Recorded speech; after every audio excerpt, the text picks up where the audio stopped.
Oi, sejam todos bem-vindos, meu nome é Bel Oliveira. No vídeo de hoje eu tô aqui pra mostrar os livros que eu tenho em casa, os que eu já li e os que eu ainda vou ler, pra compartilhar com vocês, porque algumas pessoas já me pediram isso algumas vezes e eu sempre falo de alguns livros, mas nunca mostro. Então estamos aqui pra isso, né? Sem mais delongas. O primeiro livro que eu li esse ano se chama Tartarugas Até Lá Embaixo, que é um livro do John Green. John Green é aquele cara que praticamente fundou o YouTube, né? Ele tem vários canais no YouTube, é muito interessante. O John Green tem transtorno obsessivo compulsivo e a personagem desse livro também tem transtorno obsessivo compulsivo. E a história é muito interessante porque, apesar de não ser ele o personagem principal, é uma personagem fictícia, é como se fosse uma história meio autobiográfica e conta como esse transtorno afeta a vida dele e das pessoas ao redor e o quanto é importante ter pessoas que suportem e entendam o que ele tá passando nesse momento. Na contracapa ele fala que é muito raro encontrar quem veja o mesmo mundo que o seu. Eu gostei muito desse livro mesmo, então eu recomendo. Nesse momento eu tô lendo dois livros ao mesmo tempo. Um deles é o Quem Tem Medo do Feminismo Negro, da Djamila Ribeiro. Djamila Ribeiro dispensa apresentações, pelo menos pra comunidade negra. O livro basicamente tem artigos de quando ela escrevia pra Carta Capital, mas também tem relatos pessoais e tem coisas biográficas dela. Eu achei muito bom esse livro, ainda tô na metade aqui, na página 50. Recomendo pra todo mundo, e se você não for uma pessoa negra, leia esse livro que você vai entender muitas coisas. O outro livro que eu tô lendo nesse momento é esse aqui, que é O Ódio que Você Semeia, The Hate You Give. É um livro muito bom que conta a história de uma adolescente que vive numa parte muito pobre da cidade, mas estuda numa escola de ricos. E, enfim, a vida dela é dividida, né, entre estar na quebrada que ela mora e compartilhar o mundo dela com pessoas ricas que não tem nada a ver com ela. O livro basicamente conta a história dela, né, como ela vive essa vida entre os dois mundos, mas aí num dia ela testemunhou o assassinato de um amigo negro e ela é a única testemunha, então o livro gira em torno disso. Não vou dar spoiler também porque eu não terminei de ler o livro, mas eu tô achando muito, muito bom. Quando você abre o livro já tem um trechinho muito interessante. Não demora e a morte do amigo é manchete em todos os jornais. Alguns o chamam de bandido, outros de traficante que fazia parte de uma gangue. O julgamento ainda não ocorreu, mas não há quem não o julgue, no bairro, na escola e na TV. Traz muito recorte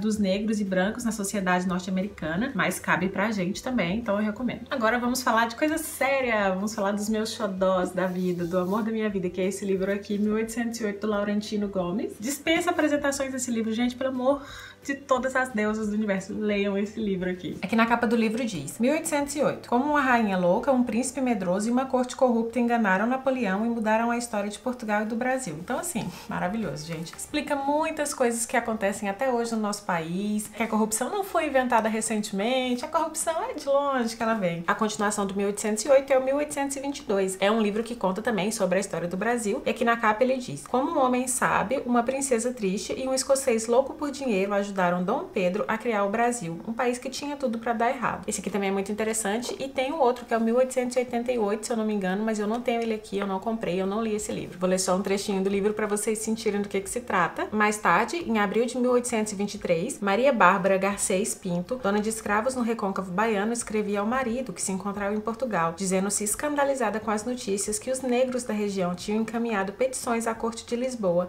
reivindicando liberdade. Ela dizia: a criolada de Cachoeira fez requerimentos para serem livres. Em outras palavras, os escravos negros nascidos no Brasil ousavam pedir organizadamente liberdade. Estão tolos, mas a chicote tratam-se. Ou seja, leiam. Eu tô falando rápido porque eu tô com medo desse vídeo ficar enorme. Deveria ser um vídeo curto, mas vamos lá. Vou passar por um livro que eu já li, que é um livro do Dan Brown, que é muito bom, inclusive pra quem tem preguiça de ler, o que eu acho muito triste. Mas existe o filme, já foi feito um filme desse livro, que é O Inferno, de Dan Brown, que é um livro muito bom. O livro narra a história de Robert Landon, né, que é o cara que é o personagem do Código da Vinci, de Anjos e Demônios, que são dois livros maravilhosos também. Ele se passa em Firenze, Florença, aqui na Itália. É um suspense, né, aquela coisa estilo Dan Brown que a gente já conhece, muito bom. Esse livro aqui se chama Os Criadores de Coincidências. Eu ainda não comecei a ler, eu só folheei porque uma amiga minha foi ao Brasil e trouxe pra mim junto com o Tartarugas Até Lá Embaixo. É um livro que é muito interessante porque fala que, tipo, todas as coincidências do mundo não são coincidências. Existe uma organização mundial que trabalha pra criar as coincidências. Então, por isso o livro se chama Os Criadores de Coincidência. Ele é um best-seller de um cara que se chama... não vou saber dizer o nome dele. Yoav Blum, não sei, ele é israelense. Eu li o resumo, achei interessante, resolvi comprar. Um pedacinho aqui da contracapa fala: Emily, Eric e Guy trabalham numa espécie de organização secreta há muitos anos. Eles estudaram como interferir em sonhos, distribuir sorte e ser amigos imaginários até se tornarem criadores de coincidência. Agora, de tempos em tempos, recebem missões complexas. Então, é interessante. Esse livro aqui eu comprei acho que em 2015 em Portugal, e eu nunca li esse livro porque, nem sei porquê, se chama Um Caso Tipo tipicamente em inglês, no português de Portugal, não sei se vai ter o mesmo nome no Brasil. Ele é um desses livros, tipo livros da Agatha Christie, esses livros de suspense, né? Então eu deixei ele guardado num armário, nem lembrava mais dele, mas agora com a mudança, quero ler, acho que ele deve ser bem interessante, porque eu gosto desses livros assim, que fazem você ter vontade de ler mais e mais e mais e não conseguir parar o livro. Então esse aqui eu recomendo, tá aqui pra quem quiser ver. Aqui atrás fala, a verdade raramente é pura e nunca é simples, ou seja, deve ser interessante. Por último, mas não menos importante, tem esse livro aqui que se chama New York City, A Short History, que é um livro que conta a história de Nova York. É um livro em inglês, por isso eu tô lendo ele muito vagarosamente. Eu ganhei ele acho que ano passado. Eu atraso ao máximo a minha leitura em inglês, porque me dá um pouquinho de fadiga ler em outra língua. Eu já tenho que ler as coisas em italiano por causa da faculdade, mas enfim. Esse aqui é um livro que eu vou levar pro Brasil. Eu quero ir mais a fundo, né, terminar essa leitura, porque parece que é interessante. O Daniel que me deu de presente. Aí aqui atrás fala assim, é um livro que conta a história, né, de Nova York por 350 anos, desde as origens da cidade como um entreposto holandês, até o complexo urbano que Nova York é hoje em dia. Tem algumas figuras aqui da cidade. Esse aqui, por exemplo, é em 1903.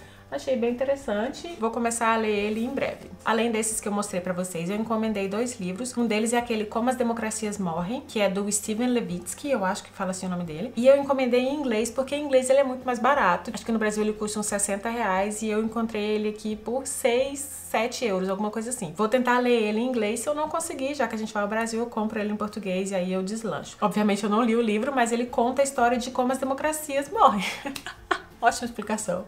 Enfim, não é o contexto brasileiro, mas muitas coisas ali se aplicam. Eu acho que deve ser interessante a leitura. Procurem. Eu já vi que tem canais que fazem resenha de livro, então procurem por aí que deve ser interessante. O segundo livro que eu encomendei é um livro que se chama Filhos de Sangue e Osso. Encomendei ele também em inglês, porque aquele tava muito barato. Acho que tava, sei lá, 9, 10 euros, alguma coisa assim. Vou tentar ler em inglês. Se não der certo, aquele velho ditado a gente compra no Brasil que tá em português. Esse é um livro que eu quero muito ler, porque, pelo que eu já entendi, ele é uma espécie de Harry Potter, digamos assim, do povo negro. A história se trata da mitologia iorubá, então os personagens têm superpoderes e tudo mais, especialmente porque a gente não costuma ver essas coisas tão fáceis, e eu acho que deve valer muito a pena. Pra quem tá no Brasil, procurem, eu vi que tá esgotado em todas as livrarias, mas vocês devem encontrar por aí. Bom, gente, é isso. Eu acho que o vídeo ficou mais longo do que o que costuma ser os vídeos dessa série, mas enfim, eu queria mostrar os livros pra vocês. Se vocês quiserem saber mais sobre os livros, vai estar aqui no box de descrição. Deem uma olhada, procurem. São livros realmente muito interessantes. Espero que vocês tenham gostado do vídeo. Se inscrevam no canal, ativem as notificações, deixem seu like, seu joinha pra gente saber que você gostou. Comenta aí embaixo quais desses livros você conhecia e quais você gostaria de ler. Passa lá pela plataforma do Padrim. Os padrinhos têm vantagens exclusivas, o apoio é a partir de R$1. O link tá aí embaixo pra você saber quais vantagens você tem. Compartilhe com os amigos nas redes sociais e a gente se vê no próximo vídeo.